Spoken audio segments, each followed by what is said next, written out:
Hey everyone, thanks for tuning in as always. A video that I've been needing to do for a very long time.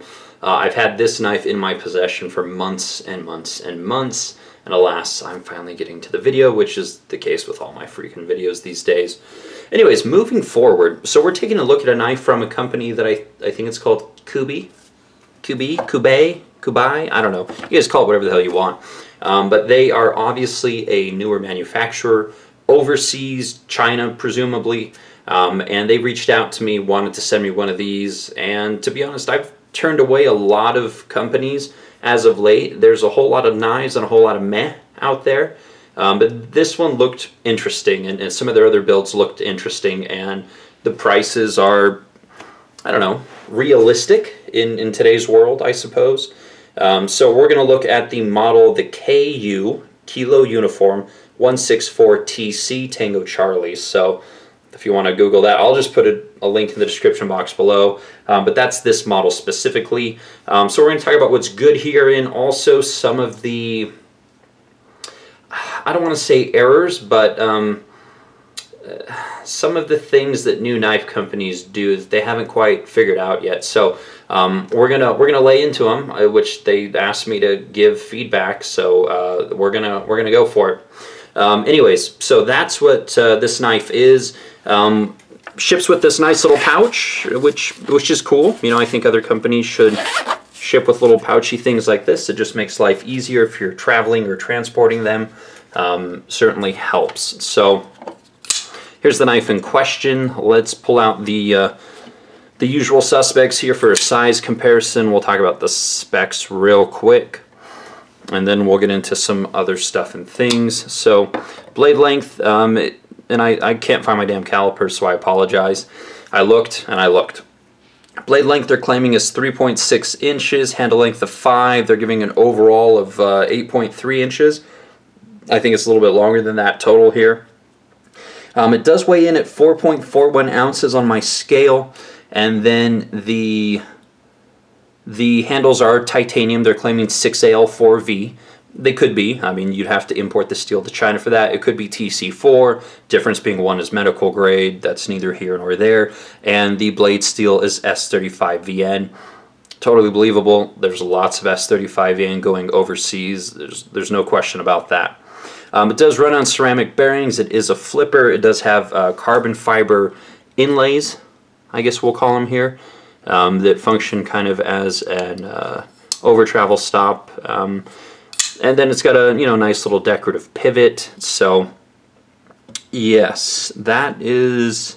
And then this one is stonewashed, and they have several different versions in terms of anodizing and so forth. Normal price on these is $200, but I'm looking at their website right now, and today is, what is today? March 9th? I think today's the 9th. Yeah, today's the 9th. And they are on sale for $140. So even with the nitpicks we're going to talk about here, $140 for those materials, definitely some value there. Are they going to stay at that price? Who knows? But I think they're going to have to be a bit more price competitive these days. You know, they can't be charging what some of the more established brands charge. Anyways, let's move these out of the way. And as we go through, we're going to compare it with one of my favorite overseas brands, which is Riot Knives. And for the comparison, we have the Mini Horizon D. This one is done in the full, black coated blade and handles, carbon fiber inlays, and M390 steel. So very different price points, but some of the critiques I'm going to have are things that Riot has figured out. So let's go through, let's talk about, we'll kind of go through step by step, just the normal stuff here. So we do have, again, S35 blade steel. It's a full flat grind, and it comes down to a pretty keen edge here. Definitely in line with the Para 2 in terms of thickness behind the edge. So so that's nice. They're giving you a nice full flat grind with a thin edge, which is good. I think that's good.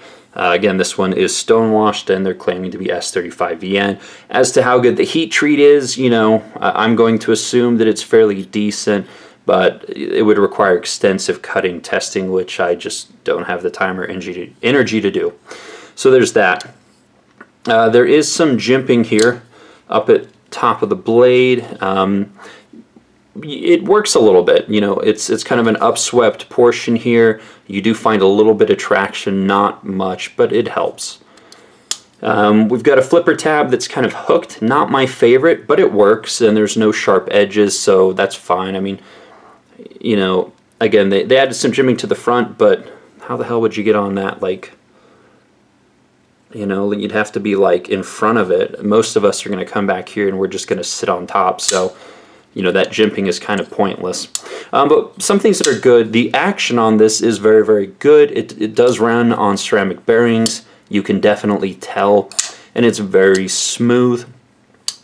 Although, I think there's more to give. I think it could be even smoother, but I tried to take it apart, and this baby is red Loctited, and it's not a captured pivot. So in between trying to hold two different screwdrivers and trying to take it apart, I just said forget it. And to be honest, it's smooth enough. Like, it doesn't have to be taken apart. But I was curious to get a look on the inside, see what's going on. But obviously that didn't happen.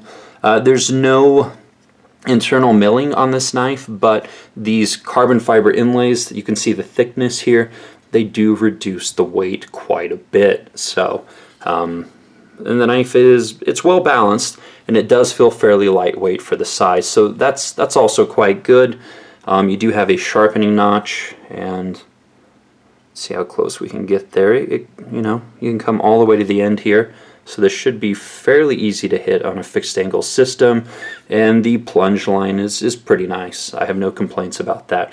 So the blade overall is pretty well done. I like the blade, I like the action. Flipper tab's a bit odd, but totally doable, and it's very, very smooth. The handles, you know, they're nice.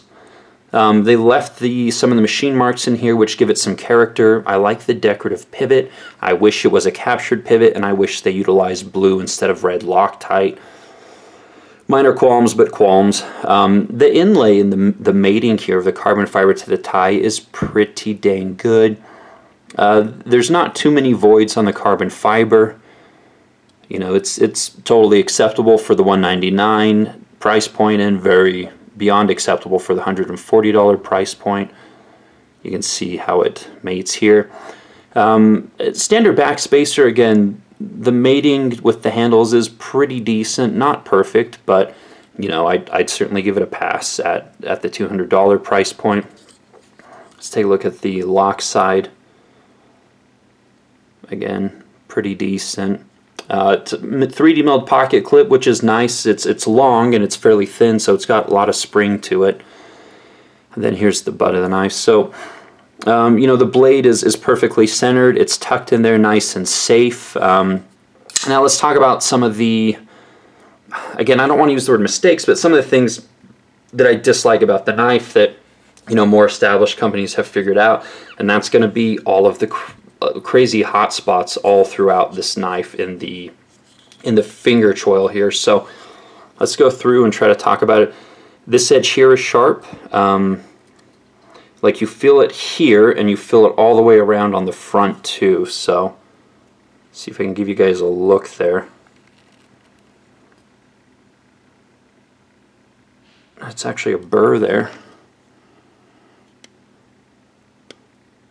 Yeah, there's still like a burr on the titanium, so you guys can see that there. Maybe it'd be less sharp if there wasn't that burr. Nah, it's still sharp. So, you know, all this area where your index finger goes, it's sharp all throughout there. The edge on the carbon fiber here is sharp. The edge right here on the inside of the lock bar, that's sharp. So we got 1, 2, 3, 4. You just have so many hot spots on this thing, on the first finger choil, that it's kind of crazy. Like, you feel it up here, and then as you come back a little more, you feel it here.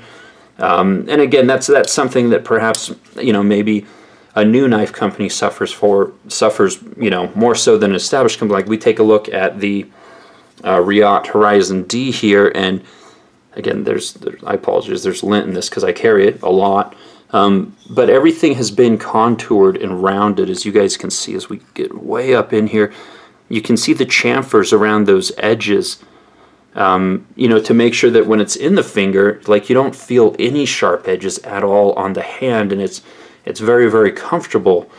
This one's incredibly easy to disengage. This one they did a little bit of milling. I mean, this one's easy to disengage too. I'm not going to complain about that. My main issue is just all the hot spots all in this area here where your first finger goes. They're bad. They're not bad. Now, the more frustrating thing for me is, and this is a complaint I have about a lot of companies these days, is the damn pocket clip. Like, look at here's the spacing on the Kubey versus, come on, focus. Let's try it here. Here's the spacing on this one, and then here's the spacing on the Riat. So, you know, this in this size and at 4.4 ounces, this is a knife for jeans. And this is not a pocket clip that works with jeans. In my jeans, I get it up to about here, and that's as deep as it goes, and that's something that kind of aggravates me because then I have this much sticking out of my pocket. And again, it's not even the depth, it's just that there's more space that I should be able to do. So there needs to be more spacing for the pocket clip. They need to address all the hot spots in here. Other than that, you know, this thing's good to go. I mean, again, if you're looking to spend $140 as the current price, which is March 9th, you know, knock yourself out. You can probably take a file to some of these various parts and you know, file it down yourself if you really want to. You know, if they address those things and they remove the hot spots and they have a functioning pocket clip, then at $200 I would feel like this is a pretty good deal with the steel and with, you know, the more complex like inlays and so forth. You know, like I've got the one Kaiser here on the table, and Kaiser makes pretty good stuff, and they're around the $200 price point, but they don't really utilize a lot of inlays and other things that make it feel a little more unique or special. So, you know, I'm gonna keep my eye on Kubey. God damn, I don't even know how to pronounce it. On this company and see what they produce and what some of their new models look like. I mean, you know, again, once upon a time, you know, Riat was a new brand, and you know, I gave them a shot, and man, they've really blossomed into, you know, the premier overseas manufacturer, and their stuff is absolutely incredible. So does this company have a lot of potential? Certainly. I mean, out of the gate at one of their first models, it's pretty good, but definitely some of those things need to be addressed. So no more red Loctite. Let's do a captured pivot. Let's remove all the hot spots. Let's make a more functional clip, and I think it'd be really good to go. So anyways, that is the what model again? The KU164TC, and I'll put links down to their website if you want to look at some of their other offerings, some of their other models, and again, I think they sell a bunch on Amazon too. So, all right, that is it for this video. Thanks so much for watching, guys. You can follow me on Instagram for more daily content. I'm also Epic Snuggle Bunny there, and many more videos to come because I still have a bunch I need to do. See ya.